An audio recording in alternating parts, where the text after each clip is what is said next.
Hello everyone, this is Ron from High Tech Legion. It is not often that you find something described as understated also demand so much attention. But when Fractal Design's Arc Midi came out, the enthusiast community was very excited seeing a case that embodied clean design and also elegant functionality at a very reasonable price. Now they are releasing the R2 version, which updates the Arc Midi slightly with some features that are often demanded by enthusiasts from Fractal Design, such as the inclusion of a side window to show off the internal components and also improved water cooling support. Well, anyway, you can see a preview of the Arc Midi right behind me, and this is the Arc Midi R2 rather. So let's dig in and see what we can find inside each package.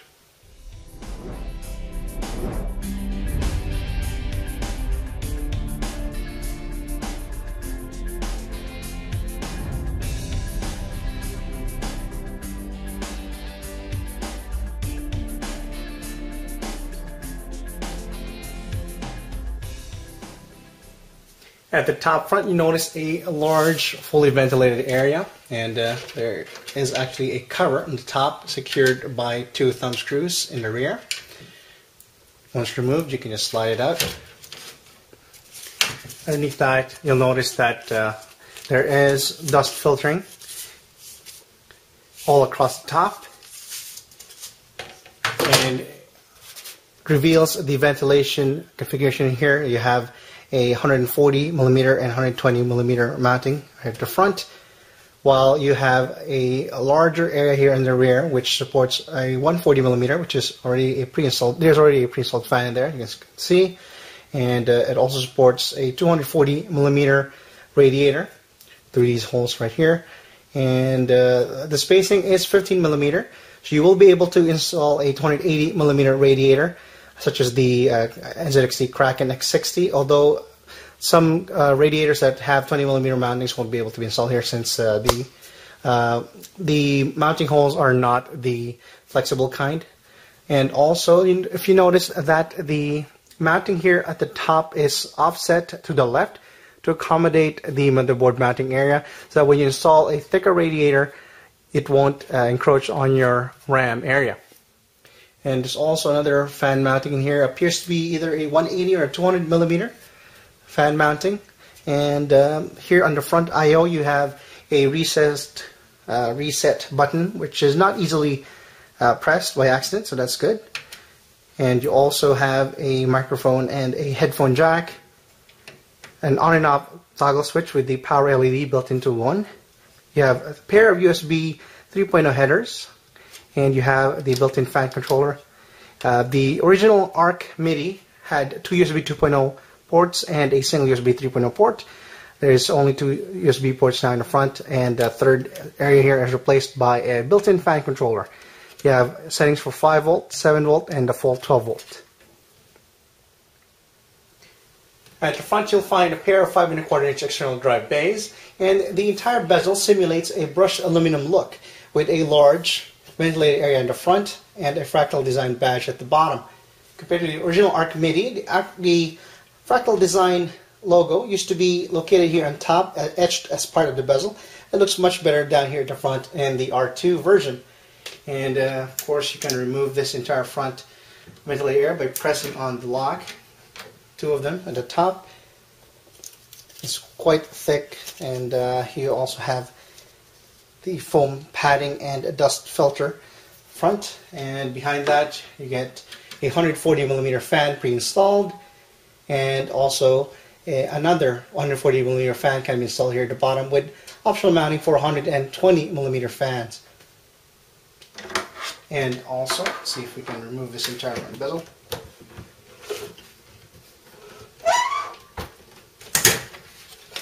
From the bottom, of course, you need to do this whenever you need to remove the drive bay cover to install an optical drive. See, there is quite a bit of space here, so you can actually install a radiator. I'm assuming you can remove the hard drive cage. Of course, we'll verify later on once we move on to our installation part of our video. And you can remove the entire front bezel without any wires connected to it, since the front panel I/O is screwed in a different area right here. Here at the bottom you'll also find a removable dust filter which covers both the power supply mounting area and the optional intake area here for a 120 and a 140 millimeter fan. And also you get these feet which are rubberized, as you can see here, and the rear they are smaller, but it has thicker soles, and here in the front, which has a modest size of a rubberized area here at the bottom, and they lift it by about 1.5 centimeters off the ground. Plenty of room for getting cool air to intake here for the power supply and the optional fan at the bottom. The side panels are secured by a pair of thumb screws, and they also have a easy to access handle here on the side, so you can pull it out much easier. And if you notice that the side panel has an acrylic viewing window, it's not just a clear acrylic, it actually has a slightly smoked finish. And just move the side panel out. It also, let's see here, there are any accessory boxes. And see the layout here. And as part of the box, it also includes the manual, user's manual. It's multilingual. And at the back, you get the RMA information, who to contact, depending on where you are located. And here we have let's show you the wires here. Yeah, of course, the USB 3.0 header. And let's see if it branches out. There's also a USB 2.0 header in here in case your motherboard does not support USB 3.0, does not have a 19-pin USB 3.0 header. You can just move back to USB 2.0 using this header right here. You get, of course, the front panel connectors for the LED, power LED and power switch. You have the, this is a reset switch. You have the HD audio and 1897 audio for older motherboards, and the hard drive LED. And also you get the, let me just show you the accessories here before we move on to the hard drive. In a Fractal design bag, router box, and it actually shows you the breakdown here in the rear and how many pieces are included inside. So you get a PSU screw, a motherboard standoff screw, a motherboard screw that goes with a motherboard standoff, 9 pieces each. You have SSD screws, you have 32 pieces of those. You have 32 pieces of anti-vibration hard drive screws and 8 pieces of thumb screws, as well as 6 pieces of cable tie. So just open it up and let me show you. Looks like, and they're actually separated in different bags too, so it's much easier for you to install later on. That's a very cool idea that included the breakdown in the box instead of the manual, so it's easier for beginner users to install their components inside your case. And also, if you notice there that the hard drive area is broken down into 5 and 3 instead of 4 and 4 compared to the original Arc Midi. And of course, you can still remove them and move them instead of rather in side to side like this one. You could position it forward, backward and forward if you deem so. If you want a better airflow, of course, since they came straight from the factory here, let me just loosen these thumb screws up. They are tighter than the rear thumb screws, so you might need to free those up a bit, loosen them up a bit before you start moving them. And of course, with those thumb screws removed, you can pull it out. Either just take them out completely for SLI. Of course, better SLI. That's why they moved to 5 and 3 variant, so you can SLI at CrossFireX a 6990 or a 7990 much better, because the old version would kind of hit that bottom right there. And also, just show you how to move this. Okay, like I said, you can position this. Of course, you have to probably remove this. If unscrew that on top. Oh, actually, no. You can simply just position like that. Don't need to unscrew it further. You can just, there we go. Front to back, and remove that completely. And you can also remove the bottom cage here. You have to remove the screws at the bottom actually to do that.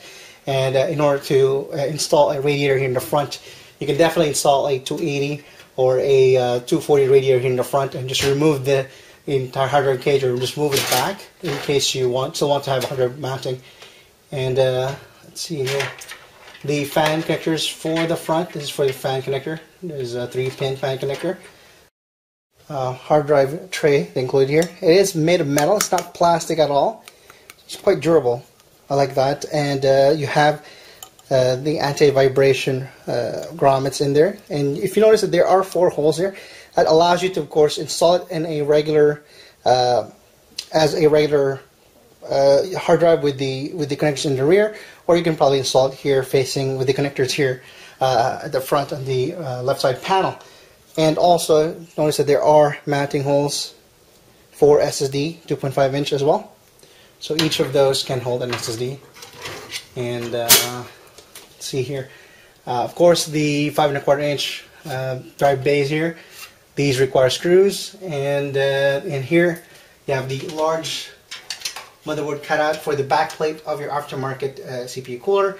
You have cable routing holes which are grommeted, and you probably can't see it unless you're moving closely, but these rubber grommets here for the cable routing are quite thick. They're much thicker and sturdier compared to other cases that I've previously reviewed.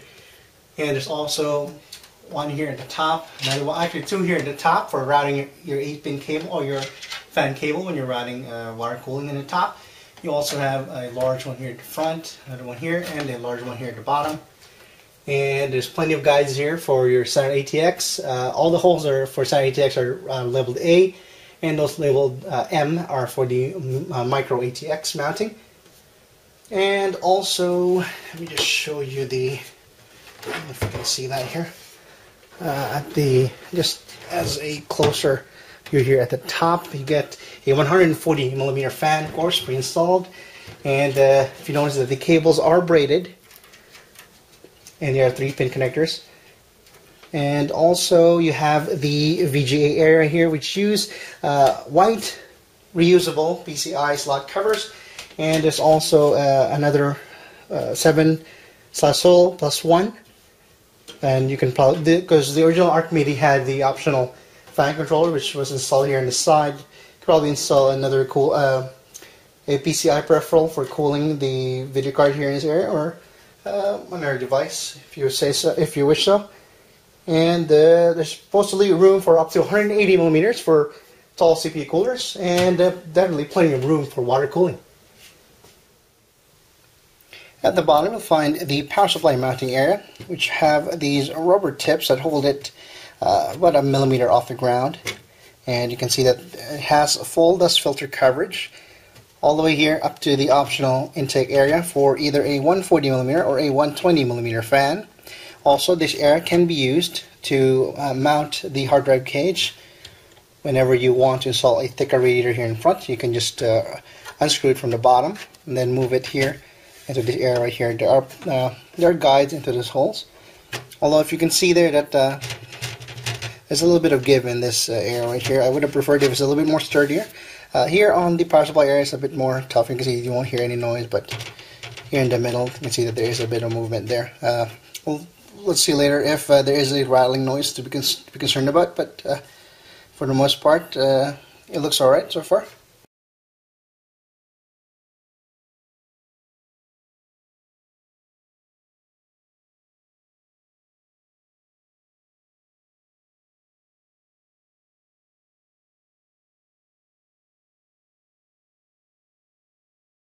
Here at the rear, you notice that the PCI slot area is recessed, and there is a little bit of ventilation here at the top so that the trapped air underneath here for your VRM does not get trapped.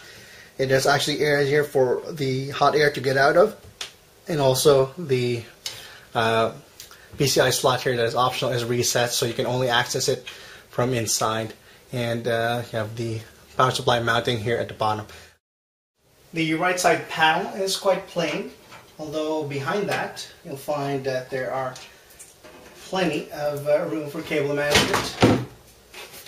See that this side panel is very, very sturdy, and it is made of steel. Just put this aside here. And look closely that the hard drive area here is recessed, so there's plenty of room to route your cables and even store them in this area. And let me just put this aside and show you what this is for the fan controller. I was mistaken. I thought that it was already attached, but actually it wasn't. There's 3 connectors here, so you can install 3 of the fans that are already pre-installed here if you like. And it is powered by a Molex connector. And let's see here, plenty of cable routing options as we noticed, but there are also these cable tie loops that you can use here on the side, 4 here in total, but there's curiously no there's no loops here for the 8-pin cable. Well, that's still manageable. That's not really a problem. Also, there is optional mounting here for SSDs at the rear, and I'll show you that later on once we do our component installation video. But you have to mount them sideways, of course, since it is right behind the right side panel. I would advise to not use 90-degree angled cables, since it is pretty much impossible. You pretty much have to use straight through SATA cables. But you can install 2 of them right here. So 1, 2, and let's grab our ruler here and measure how much space is available to us. You get just from the back of this motherboard tray is 2.5, just a little bit. Okay, it is 2.5 centimeters. While here, since there's a folded area in here, at the minimum, the space this provides you is 2 centimeters in this folded area right here. Of course, if you're not familiar with the construction of in case construction, they fold the areas right here to give it more rigidity. That's why it is quite stable. And as you can see, the edges here are all folded for the hard drive cages. And for the hard drive cage area, you have 4 centimeters of space, so that is definitely quite deep. And that's pretty much it here for the overview of the Fractal design Arc Midi R2 case. And what we should do now is, of course, move on to our component installation video. You can click on the link below in the description to find that video, and it will give you a more detailed breakdown. And for now, let's go to our benchmarks that we ran after we do our installation video and see how well it performed.